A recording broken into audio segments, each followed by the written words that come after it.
ಡಿ.ಕೆ. ಸುರೇಶ್ ಅಣ್ಣವರ ಹುಟ್ಟುಹಬ್ಬದ ಆರ್ಥಿಕ ಶುಭಾಶಯ ಕೋರ್ತೇವೆ. ನಾಯಕರಾದಂಥ ಡಿ.ಕೆ. ಶಿವಕುಮಾರ್ ಅಣ್ಣವರು ಮುಖ್ಯಮಂತ್ರಿ ಆಗಲಿ ಅಂತ ಈ ಶುಭ ಸಂದರ್ಭದಲ್ಲಿ ಹಾರೈಸ್ತೇವೆ.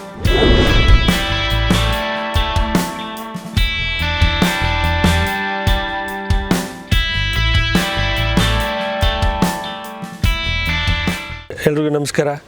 ಇವತ್ತು ಡಿ.ಕೆ. ಸುರೇಶ್ ಅಣ್ಣವರ ಹುಟ್ಟುಹಬ್ಬ ಇದೆ. ಹುಟ್ಟುಹಬ್ಬಕ್ಕೆ ನಮ್ಮ ಬೆಂಗಳೂರು ದಕ್ಷಿಣ ತಾಲೂಕು ಗ್ಯಾರಂಟಿ ಅನುಷ್ಠಾನ ಪ್ರಾಧಿಕಾರದಿಂದ ನಾನು ಅಧ್ಯಕ್ಷನಾಗಿದ್ದೇನೆ. ಅವ್ರಿಗೆ ಹುಟ್ಟುಹಬ್ಬದ ಆರ್ಥಿಕ ಶುಭಾಶಯ ಕೋರ್ತೇವೆ. ಹಾಗೆಯೇ ಬೆಂಗಳೂರು ದಕ್ಷಿಣ ವಿಧಾನಸಭಾ ಕ್ಷೇತ್ರದ ಗೊಟ್ಟಿಗೆರೆ ಬ್ಲಾಕಿಂದ ಹುಟ್ಟುಹಬ್ಬದ ಆರ್ಥಿಕ ಶುಭಾಶಯನ ಸಾಹೇಬರು ಕೊಡ್ತೇವೆ. ದೇವರು ಆರೋಗ್ಯ ಆಯಸ್ಸು ಕೊಟ್ಟು ಇನ್ನೂ ಹೆಚ್ಚಿನ ರೀತಿಯಲ್ಲಿ ಅವರ ಅಧಿಕಾರ ಕೊಟ್ಟು ನಮ್ಮ ನೆಚ್ಚಿನ ನಾಯಕರಾದಂಥ ಡಿ.ಕೆ. ಶಿವಕುಮಾರ್ ಅಣ್ಣವರು ಮುಖ್ಯಮಂತ್ರಿ ಆಗಲಿ ಅಂತ ಈ ಶುಭ ಸಂದರ್ಭದಲ್ಲಿ ಹಾರೈಸ್ತೇನೆ. Thank you. ಸಂದರ್ಭದಲ್ಲಿ ಏನೆಲ್ಲ ಕಾರ್ಯಕ್ರಮ ತಮ್ಮ ಒಂದು ಬ್ಲಾಕ್? ನಮ್ಮ ಬ್ಲಾಕಿಂದ ಈಗ ನಾವು ಇಲ್ಲಿ ನಮ್ಮ ಕೋಣನಕುಂಟೆ ಹಾಸ್ಪಿಟಲ್ ಇದರಿಂದ ಹಣ್ಣು ಹಂಪಲು ಮತ್ತು ನಾಳೆ ಎಲ್ಲ ಊಟದ ವ್ಯವಸ್ಥೆ ಎಲ್ಲ ಹಮ್ಮಿಕೊಂಡಿದ್ದಾರೆ. ಕೇಕ್ ಕಟ್ಟಿಂಗ್ ಇದೆ. ಎಲ್ಲ ವಾರ್ಡುಗಳಲ್ಲಿ ಕೇಕ್ ಕಟ್ ಮಾಡ್ತಿದ್ದಾರೆ.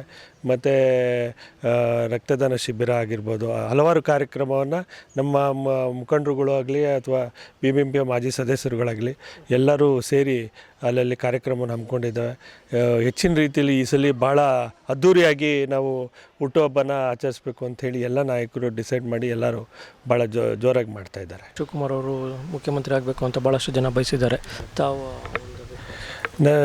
ತುಂಬ ಸಂತೋಷ ಆಗುತ್ತೆ. ಏಕೆಂದರೆ ಇಬ್ಬರು ನಾಯಕರು ಏನು ಮಾತಾಡ್ಕೊಂಡಿದ್ದಾರೆ ಅಥವಾ ಏನು ದೊಡ್ಡ ಮಟ್ಟದಲ್ಲಿದೆ ಅದು ನಡೆದಿದೆಯೋ ಅದೇ ಥರ ನಾವು ಏನಾಗಿದೆಯೋ ಅದ್ರ ಪ್ರಕಾರ ನಮ್ಮ ಡಿ.ಕೆ. ಶಿವಕುಮಾರ್ ಅವರಿಗೆ ನಮ್ಮ ಅಧ್ಯಕ್ಷರು ಮತ್ತು ಉಪಮುಖ್ಯಮಂತ್ರಿ ಆಗಿದ್ದಂಥ ಶಿವಕುಮಾರ್ ಅಣ್ಣವರು ಮುಖ್ಯಮಂತ್ರಿ ಆಗಬೇಕು ಅಂತ ನಾವು ಎಲ್ಲ ನಾಯಕರುಗಳು ಒಮ್ಮತದಿಂದ ನಾವು CM ಆಗಬೇಕು ಅಂತ ಆಶಿಸ್ತೇವೆ. Thank you.